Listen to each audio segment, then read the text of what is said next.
These are the headlines that we're following at this hour. The first day of South Korea's two-day early voting for the parliamentary election next week has come to a close with the voter turnout of 15.6% across the country. This is an all-time high for a general election. Samsung Electronics operating profit for the first quarter of this year is estimated to have increased by more than 930% compared to last year, led by semiconductors. LG Electronics also logs an estimated earnings surprise with record high first quarter sales. The UN Human Rights Council once again adopts a resolution for the 22nd consecutive year to address the human rights situation in North Korea.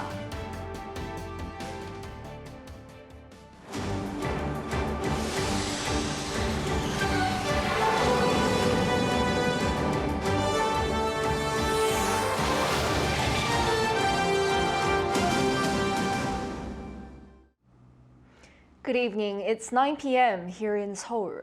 Thank you for joining us on Arirang News. The first day of early voting for the April general election has ended with strong voter turnout, recording an all-time high for a parliamentary election. Our political correspondent Shin leads us off.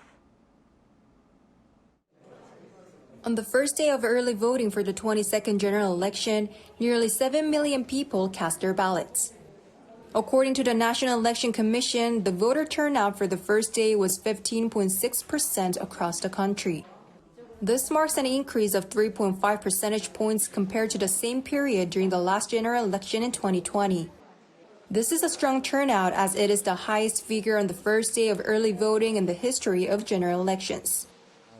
I wasn't so actively involved in voting, but after having a baby, I decided to cast a ballot, since it shapes the society my child will grow up in.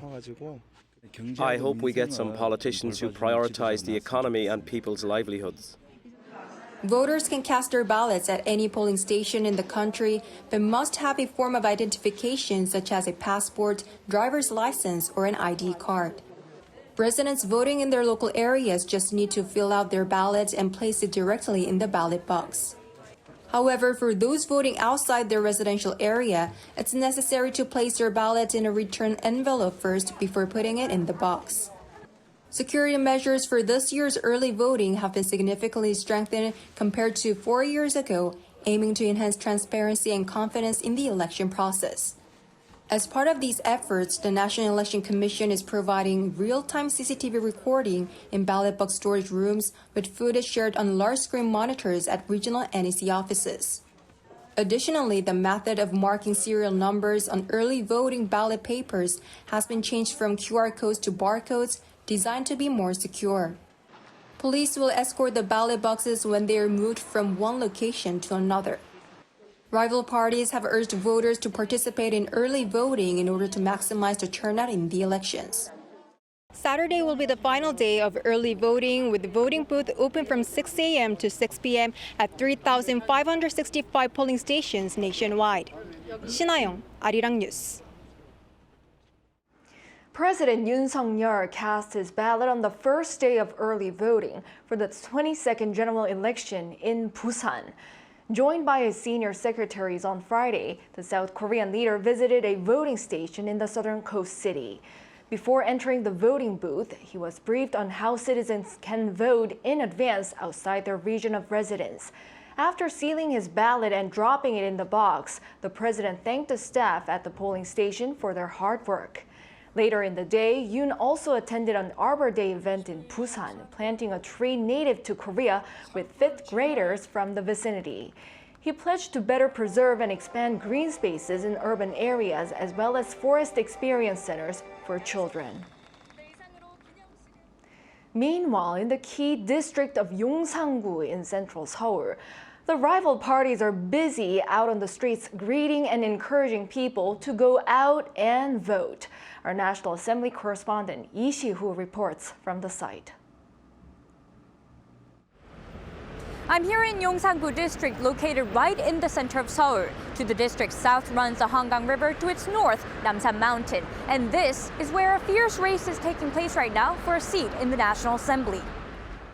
Yongsan-gu is the third least populous of 25 districts in Seoul, with a population of roughly 227,000.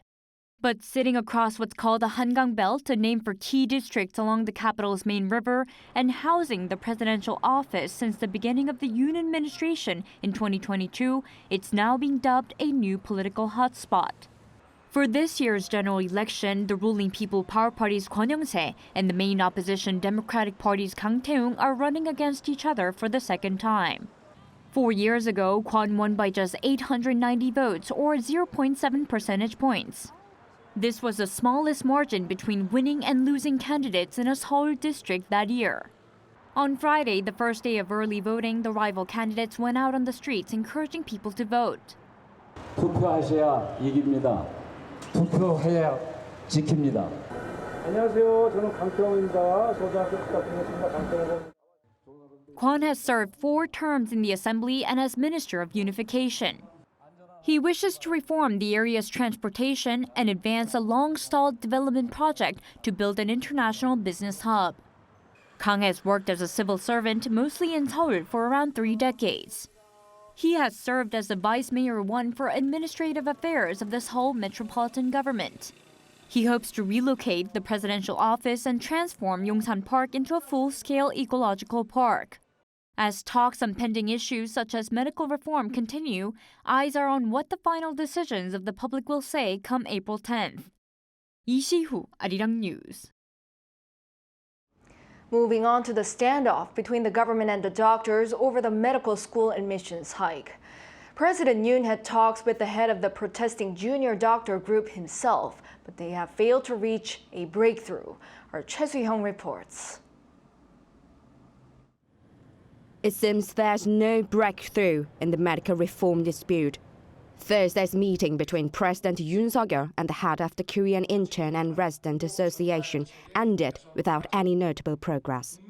Following the more than 2 hours long meeting, the presidential office said the government will respect what trainee doctors say, while Park Dan, the head of the KIRA, posted on his social media that there is no future for medicine in South Korea. Prime Minister Han Duck-soo stated on Friday that the dialogue has just about begun, mentioning the government's will for reforming the healthcare field. The Health Ministry also said in the same day's briefing that the government is engaging in talks, urging trainee doctors to return to the hospitals.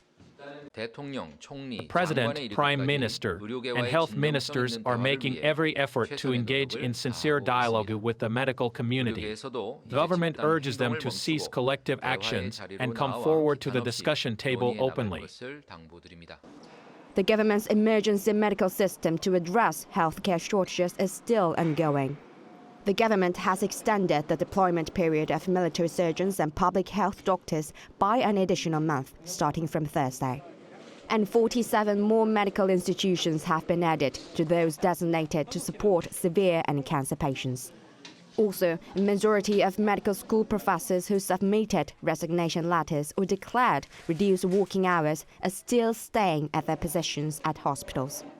The medical dispute began with the government's plan to increase the number of medical school admission slots by 2,000. The government maintains the firm stance that 15,000 more doctors will be needed by 2035 due to the rapidly aging population. However, the medical community says that with the continuous decline in birth rates, there may not be a shortage of doctors in the future. Choi Soo-hyung, Arirang News. On the corporate front, Samsung Electronics' operating profit for the first quarter of this year is estimated to have surpassed that of the whole of last year, backed by recovering memory chips. LG Electronics also logs an estimated earnings surprise with solid performances in business-to-business transactions and home appliances. Our An Sung-jin covers the earnings estimates. Samsung Electronics has recorded an earnings surprise on the back of a rebound in memory chips. The tech giant on Friday announced an estimated operating profit for the first quarter of 2024 of 6.6 trillion won, or $4.89 billion US dollars. The figure is an increase of 931% compared to the same quarter last year, and even exceeds the total operating profit for 2023. Sales also saw on-year growth of 11.4%, hitting the 70 trillion won benchmark for the first time since the fourth quarter of 2022.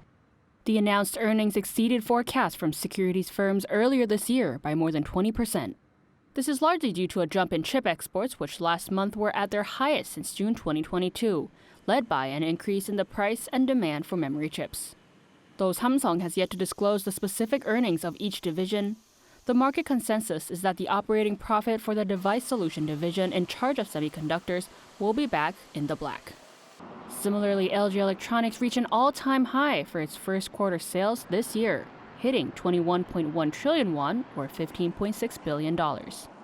An earnings report released on Friday showed an on-year drop of 11% in its operating profits due to enhanced market competition and a rise in raw material prices.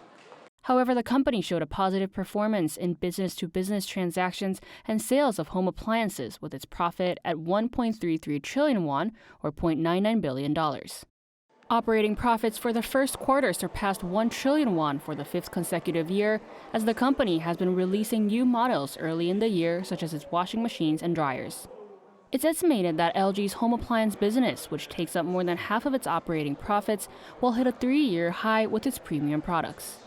The earnings reports for both companies released on Friday are estimates based on the International Financial Reporting Standards Foundation, and the final figures will be further announced once net profits are closed. An Sung-jin, Arirang News. As South Korea opened its first fully automated seaport terminal in the city of Changwon on Friday, President Yoon says he'll push the nation's shipping industry to the next level. Specifically, as he joined the opening ceremony on Friday, he pledged 5.5 trillion Korean won, or just under $4.1 billion US dollars, for the nation's shipping companies to expand their fleet and make them environment friendly. Yoon also promised to extend the tonnage taxation system, in which shipping companies are taxed based on the net tonnage of their fleet rather than their profits. The new automated terminal is the 7th container terminal of Busan Newport, which expands into neighboring Changwon. The top office says this automation of cargo transfer from ship to containers is expected to raise productivity by 20%.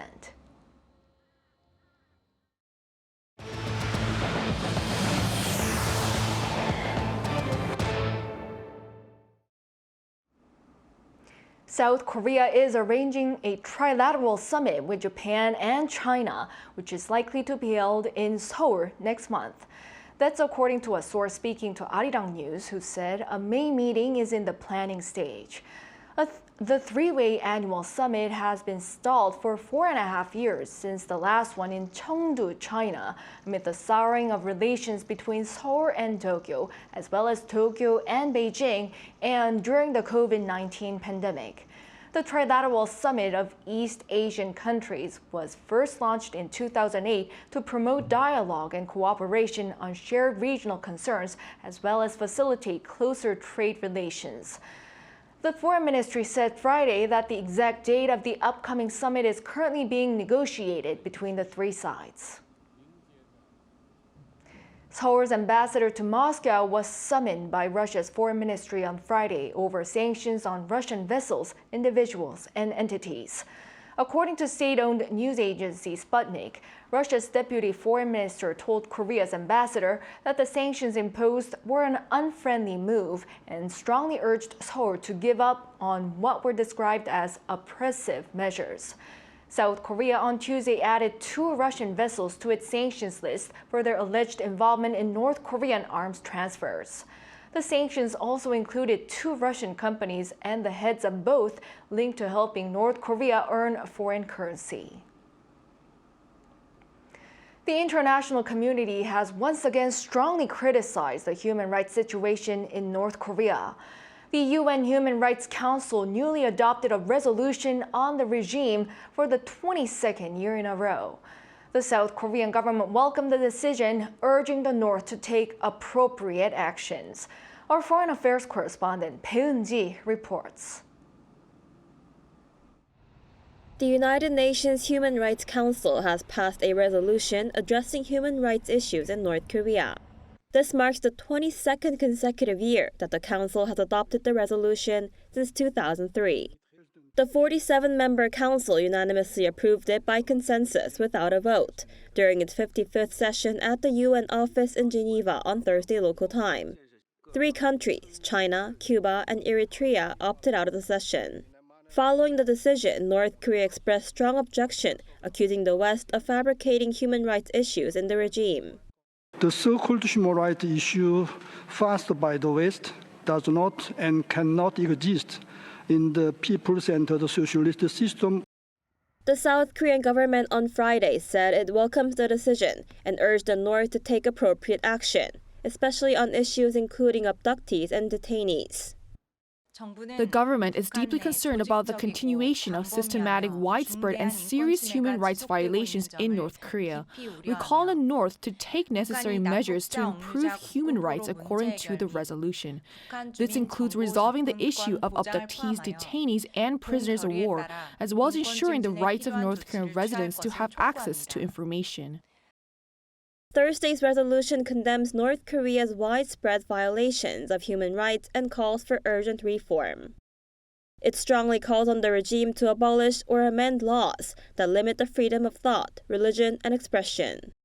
A significant addition to this year's version includes the request for the UN High Commissioner for Human Rights to prepare a comprehensive report on the human rights situation in North Korea by September 2025. The request comes amid a worsening human rights situation in North Korea, even though a decade has passed since the publication of the 2014 UN Commission of Inquiry report on the regime's human rights. The latest resolution also calls for North Korea to join key human rights treaties, such as the Convention Against Torture. Bae Eun-ji, Arirang News. South Korea is set to launch its second military reconnaissance satellite from Florida next Monday, Korea time. With this, the military's reconnaissance capabilities are expected to be greatly improved. Our defense correspondent Choi Min-jung explains why. The countdown begins next Monday morning for the launch of the South Korean military's second reconnaissance satellite. It was announced by the military on Friday that the satellite will be launched from a space center in Florida at 8:17 a.m. Korea time. As was the case for the first launch, it will be carried by a SpaceX Falcon 9 rocket. The satellite is set to separate from the rocket some 45 minutes after launch and establish communication with the ground station around 9 minutes after separation. The second launch comes about 4 months after the country launched its first last December. The first was placed into orbit equipped with an electro-optical and infrared sensor, also called the EOIR satellite. The satellite can capture detailed images, but the visibility depends on the weather and time of day. The second satellite, however, will be equipped with synthetic aperture radar sensors, also known as a SAR satellite. This system captures clear images during the day and night, regardless of weather conditions. The EOIR satellite checks in on the Korean peninsula twice a day, but the SAR satellite does so about 4 to 6 times a day. This means the military can perform twice as many reconnaissance activities with the launch of the second satellite. Under South Korea's 425 mission, a total of 5 satellites will be launched into orbit by 2025 to boost surveillance of the Korean peninsula amid North Korea's growing nuclear and missile threats. Apart from the first satellite, the rest of the 4 will be SARs. When all 5 operate together, the military is expected to perform regular coverage at about 2-hour intervals. The Defense Ministry is also seeking to launch 50 to 60 small and ultra-small reconnaissance satellites by 2030 to shorten the intervals to around 30 minutes. Next week's launch comes as North Korea is also ramping up its spy equipment. The North launched its first spy satellite last November and aims to launch 3 more this year. Choi Min-jung, Arirang News. With hundreds of aftershocks following Wednesday's massive earthquake in Taiwan, the death toll continues to rise. According to Taiwanese media outlets, the death toll has climbed to 12 as 2 more bodies were found on Friday at Taroko National Park, a famous tourist attraction. 16 people remain missing despite the ongoing rescue efforts. According to the Central Weather Administration, there have been around 500 aftershocks, with more expected over the next 2 or 3 days. Wednesday's earthquake was the biggest in Taiwan in 25 years. Today is Arbor Day here in Korea. Korea has been celebrating April 5th as Arbor Day since 1946 to promote the importance of trees, forest, tree planting, and protecting the environment. In light of Arbor Day, our cultural correspondent Song Yu-jin looked into what kind of efforts are being made in the cultural sector, specifically in the world of K-pop, to protect our planet Earth. Did you know that simply buying your favorite K-pop albums or streaming their music can have a big impact on the environment? According to the Environment Ministry, K-pop companies used over 800 tons of plastic for physical albums, a 14-fold increase from 2017. And it's known that streaming music for 5 hours online emits more carbon dioxide than one physical album coming from data centers and servers. But there's hope. The K-pop industry is going green, led by the fans. K-pop isn't just about management agencies and artists providing content. The fans play a huge role as you need a dedicated fan base to become a global star. We're seeing fans come together, speaking up about social issues, particularly when it comes to the environment. That's why I believe there's a growing awareness within the industry about these issues. One of them is K-pop for Planet, an online platform launched in 2021 by fans to raise awareness about climate change. There's quite a diverse range of age groups among K-pop fans, but a lot of them are in their 20s or are teens like me. We're going to be the ones living through this era of climate crisis, so I think this is why many of us are recognizing that this is truly our issue and speaking out with more passion. For the past 3 years, they've been starting petitions and campaigns demanding K-pop labels to offer albums with digital download options and music streaming platforms to opt for data centers using renewable energy. Fans often buy a large quantity of albums to help their artists win year-end awards and weekly music shows. And fans of popular artists buy hundreds of albums for a chance to participate in fan sign events. Albums often include random photo cards and other merchandise, encouraging fans to buy them even more. These efforts are paying off. This company in Seoul, for example, is the first in the world to create a platform album. Unlike the thick albums we're used to, it minimized the packaging with the majority of content accessible by scanning the QR code inside. An album usually consists of photo cards, photo books, and a CD. We think it's important to balance going green with promoting the artist through this merchandise. Our goal was to use eco-friendly materials, such as paper certified by the Forest Stewardship Council for photo cards that fans love the most, and upload the rest of the content online. Through these efforts, K-pop is evolving into something that not only fans, but Mother Earth can enjoy. 송유진, Arirang News.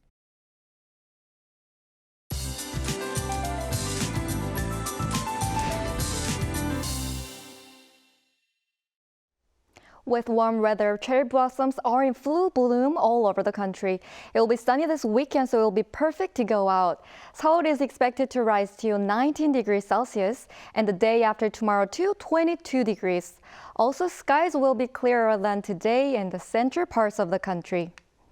However, there will be places where the concentration of fine dust will increase, mainly in the western central regions and the Yongsan-gu provinces from tomorrow night. Temperatures tomorrow morning will be 8 degrees in Seoul and Daejeon, similar to or slightly lower than today. During the day, temperatures will rise quickly, so it will be warmer than today. They will rise to 19 degrees in Seoul and Busan, 20 in Daejeon. The temperatures will rise further in the daytime this Monday in Seoul. It will be around 23, making it feel like early summer. That's all for Korea. Here are the weather conditions around the world.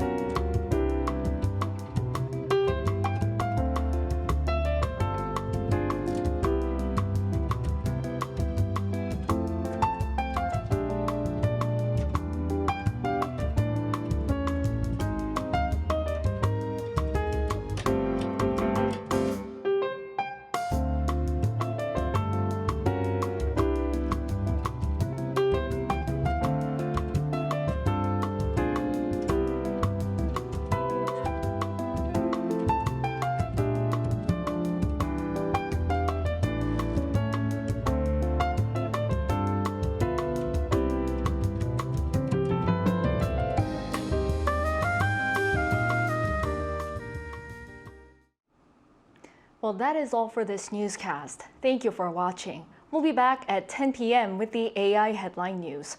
Hope everyone has a great weekend and a good night.